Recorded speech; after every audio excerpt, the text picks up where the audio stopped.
总是残酷的一场1对1的 PK， 尤其是如此，一定会有一个结果。那马不停蹄，继续，我们要进行第2场对决了，看一下出场的是哪2位。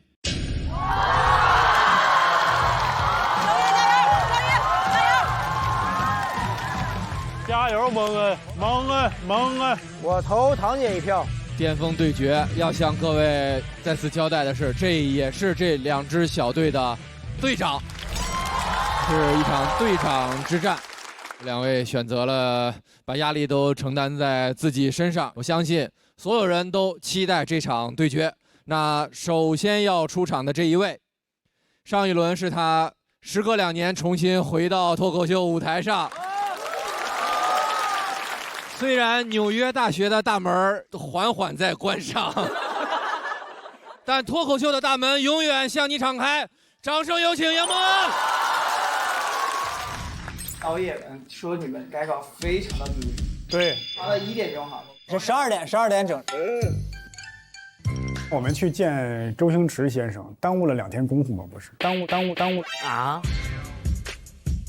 谁耽误你了？耽误了周星驰2天功夫。哇，队长高兴。所以你说周星驰这轮怎么办呀？是啊，稿子都没磨，他还能见我们的冠军吗？不好说了。炸成这个样，我们已经疯了，不是膨胀了。哎呦，我们组是最吵的一组，我觉得真的很像一个蓝带宿舍。蒙恩是第一个把团体的快乐氛围给调动起来的人。我们可去的是海底捞。为什么？因为谢谢有学生党，而小家有有手有脚的。我的队员非常的棒，最好的队友们，我想到的词儿就是温暖。大家凑在一起，乐观的情绪也会一直渲染你。能赢啊，当然能赢啊，毋庸置疑，毋庸置疑。海外观众的角度，客观的分析，海外的市场角度，我从弱势群体观众角度，我从河南人的角度来看，我从内蒙老乡的角度，我们河北人为杨门发声啊！我从杨门后面这个角度来看呢，这衣服后面还挺漂亮的。这样说的话，我对唐湘玉我有6赢。6。杨门加油！我要再证明一下自己。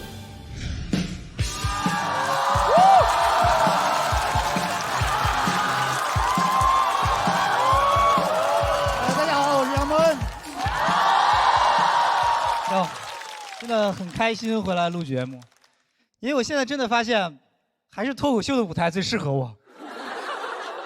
因为只有在脱口秀的舞台上，才会有人觉得我帅。不，你们现在说不觉得有点晚了吗？不是图你们这个。你们有人知道我前2年客串了个仙侠剧吗？如果你们知道，你们就假装不知道好不好？如果你们不知道的话，你们永远不要知道了。那个剧其实一点也不火，但它真的给我造成了很大的伤害。因为那个剧上的唯一一个热搜还跟我有关，叫“才发现杨蒙恩这么难看”。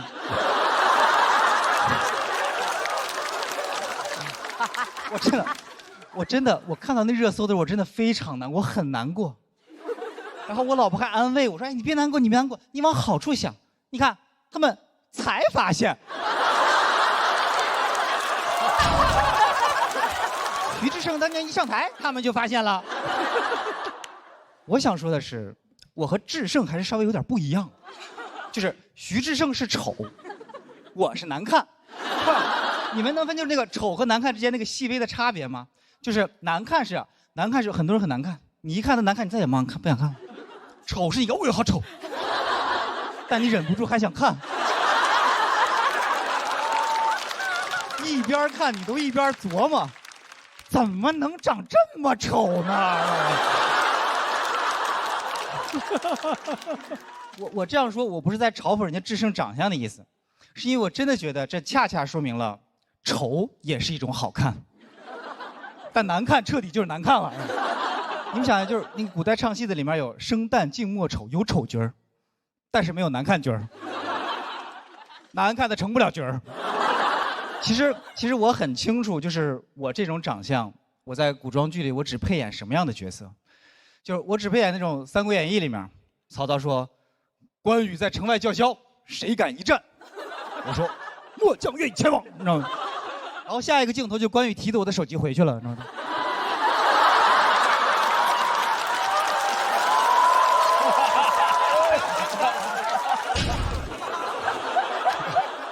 打战鼓呢，在这个就是。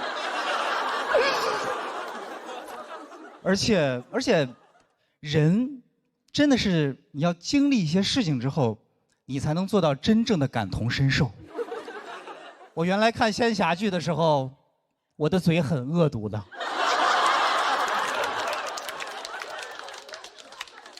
但凡那个男主角脸长了一点，我盯着手机我就骂。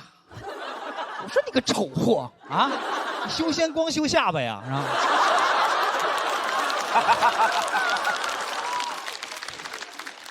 然后我们前2天我们又看了一个仙侠剧，我老婆指着其中一个男演员就说：“哎呦，他长成这样也好意思出来演戏？”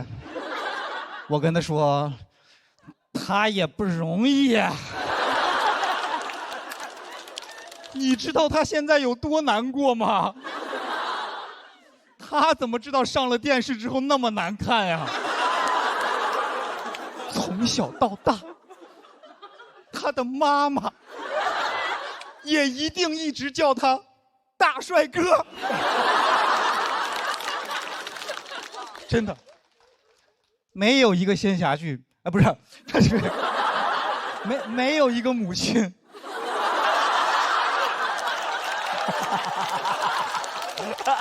会觉得自己的儿子难看的。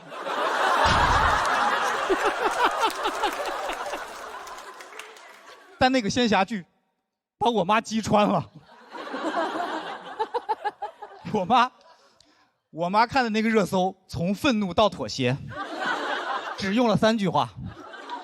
第一句是：“哎，现在网友说话怎么这么难听呀？”第2句是：“吴文多帅，那吴文多帅啊！”第3句是：“这个妆好像就是有点问题啊。”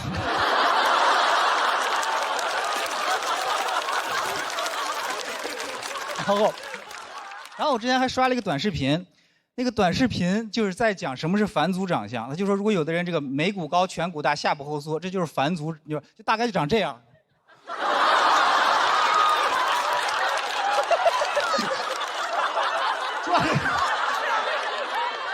你们都看得见？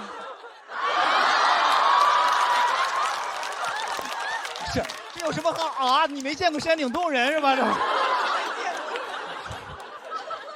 真的就是那个视频，他就这样，他那个视频还专门配了一个就是北京猿人就历史课本那个图。说实话，我看着那个图，我从来没那么觉得，我根本不是什么内蒙人，我老家就在北京周口店，是吧？而且你们知道，就是北京王府井那个地铁站那个下面有个古人类文化博物馆。我以前在北京生活的时候，我每次都过去都想转一转。我一开始以为说我喜欢历史，我现在明白了，就是乡愁。而且我发现，就是男女就对待这种视频的态度完全不一样。就我老婆看完之后，她给我发了一个上海9院的挂号链接，她说这是中国最好的整形医院，说要不要去垫垫下巴啥的。就她就这样，就说别人说的哪儿不好，她就想改。我才不是这样的，我不是。我点开那个视频，然后在下面评论，我说对呀，没错，长成这样，因为我是你祖宗。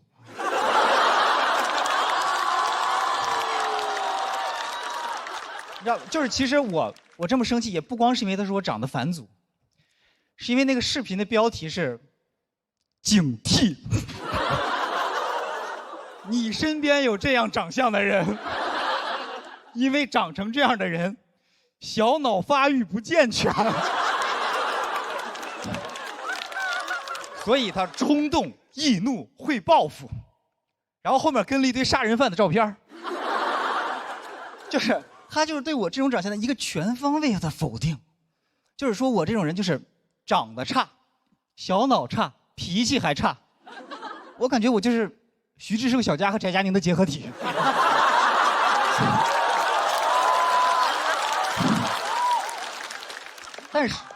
但是如果你长得帅的话，什么问题都没有，就不管你干什么事别人都不会挑你的毛病，对吧？是吧？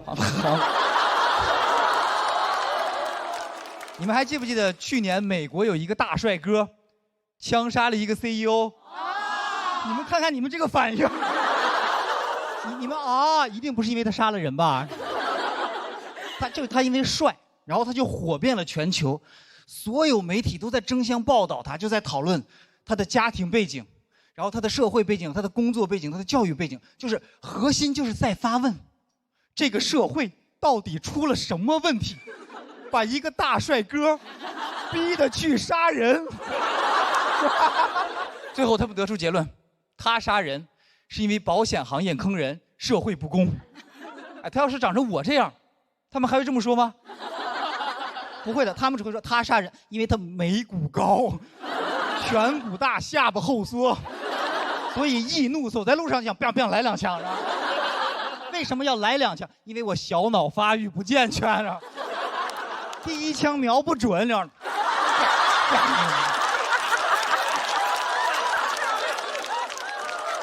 根本不会有人在乎我是不是有什么难言之隐，也不会有人讨论我的 OOTD。我的照片只会被那些自媒体截图做成短视频，然后标题是“警惕你身边有这样长相的人”。谢谢大家，我是杨蒙恩。谢谢杨蒙恩。喜欢这段表演的朋友们，千万不要忘记为他投票。投票倒计时，最后3秒钟，请锁票。再次谢谢杨哥，这个我在笑，这个他上来第一句话说是还是脱口秀的舞台好，这个大家对他都很宽容，叫帅哥什么的。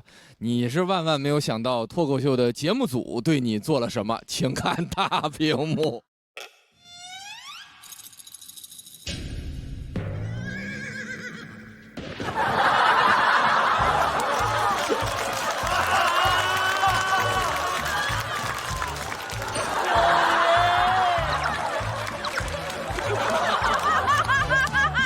好丑啊！关了吧，关了。还是脱口秀的舞台最适合我。那我想把这个难题就是能不能交给佩岑姐，因为我也想听听，就这种情况下怎么把他弄成天使？他现在是天王。首先，我觉得没有不好看啊。你本人很好看，上镜可能就不是，像我也是算比较不上镜，我真人比较好看。好看。你看你们都好好哦。说真的，我眼里看到的就是一个很幽默的天使。谢谢。我觉得好不好看不重要，重要是它有特色，它的特色就会吸引我。我上大学的有个外号叫我眉骨怪，就是因为我这个特别大。不会，很好看。好，眉骨天使。好。眉骨天王。但是美感这种东西啊，我真的要问马东老师。毕竟他是割过眼袋的人，他对这个美有他自己的追求，所以问他一定最清楚。来，东东，我把我那大夫介绍给你，好不好？这个我跟蒙恩在李诞他们家见过一次，蒙恩在我印象当中模糊的，然后今天在这儿见到，我发现，就是模糊的。我没有见过这么勇于抛弃自己的人，你知道吗？就是这是一个很让人开心的一个作品。谢谢。我觉得蒙恩讲脱口秀给我有一种复古的感觉，不是那个复古，就是那不叫反祖吗？那是好词儿。我是没有想到有一天会在舞台上听到杨蒙恩谈容貌焦虑的问题了。我其实不焦虑，我讲这个就是因为我不焦虑。我以前问过这个问题，专门咨询过，就是因为我说我觉得嘴凸，然后我去北京找了个医生问，我说我想戴牙套，然后医生跟我说你这个嘴凸不是牙的问题，他说是我这种是什么骨质，就是整个我的嘴的这个下颌骨这块就是凸的，所以你要想往回弄，就是得要把这块切开，然后再往回放，然后一共3年，当时我就不焦虑了，我说不用这样子，我自己这样。多好，整个状况都挺好的，挺好。我也，咱悄悄不告诉他，把那照片再调出来吧，他们。